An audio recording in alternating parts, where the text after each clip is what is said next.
چه کسی میتواند روح‌های بد را بیرون کند؟ روح است که حیات میبخشد، ولی جسم فایده‌ای ندارد. سخنانی که به شما میگویم روح و حیات است. ای فرزندان من، شما به خدا تعلق دارید و بر کسانی که به دروغ نبوت میکنند غلبه یافته اید. زیرا روحی که در شماست از روحی که در این دنیا کار میکند قوی تر است. به ایمانداران این نشانه‌های قدرت داده خواهد شد.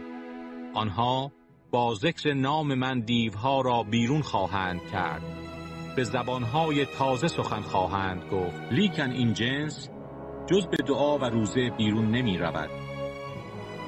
دومین پیشگویی مرگ و قیام.